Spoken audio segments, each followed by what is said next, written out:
Hey guys, it's Sarah here from Yarn Lab Canada, and today as part of our book list, I'm going to go ahead and review Spinning and Dyeing Yarn by Ashley Martineau, the Home Spinner's Guide to Creating Traditional and Art Yarns. Before we get started on the book, I just wanted to let you know that you can find out more about Ashley Martineau at howtospinyarn.com and on her YouTube channel, How to Spin Yarn. Highly recommend you check out both of those as they're great resources for the beginner spinner or the longtime pro. This book is the first resource that I purchased back when I was just toying with the idea of getting into spinning my own yarns. If you're in the same position, you're a longtime knitter or crocheter, and you think that you might enjoy giving spinning a shot, this book will absolutely sell you on it.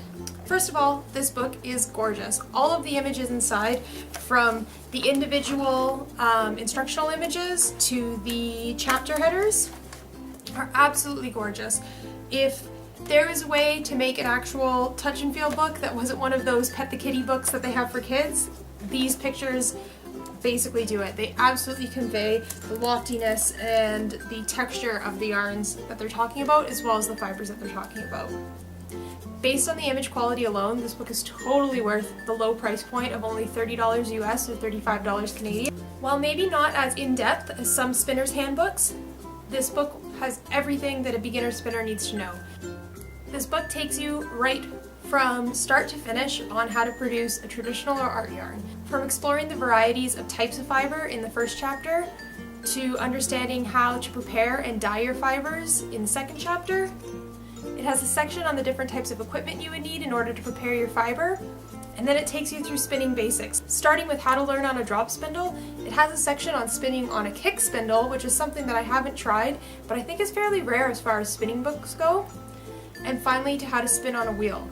It finishes up with a number of techniques for creating a variety of bulkier art yarns, and then shows you how to set and finish your traditional or art yarns. And last but not least, it even has a section on how to go pro as a yarn artist, with information on creating and developing your brand and photographing your yarns.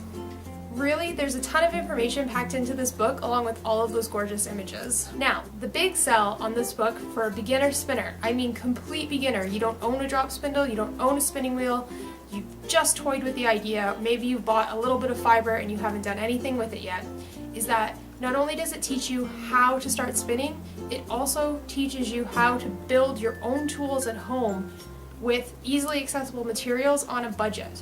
For instance, there's a section on how to build a drop spindle, a more traditional looking one, or if you're like me, this is my first spindle here that follows the instructions in this book on how to upcycle a CD and a wooden dowel into a completely functional drop spindle. I will admit I spun exactly one yarn on this before deciding that I absolutely needed to go out and buy a proper drop spindle, but completely functional.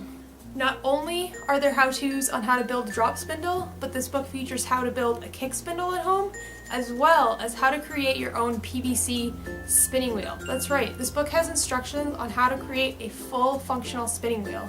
And I seriously toyed with the idea of going that route on my first spinning wheel, because as a graduate student, the financial appeal of making my own spinning wheel using PVC pipe was definitely pretty high, although I did eventually go on and purchase my own Ashford Kiwi, which I love. But it is awesome to see realistic instructions on how to create a spinning wheel in an entry-level spinning book.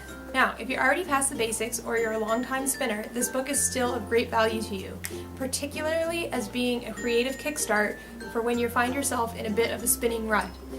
Maybe you always spin fine and you're thinking, I need some inspiration to get into the world of bulky art yarns. Or maybe you always spin with wool and you want to give some non-traditional fibers a go. Heck, maybe you even want to incorporate non-traditional items into your yarn, like buttons or fabric. All of those techniques and more can be found in this great book.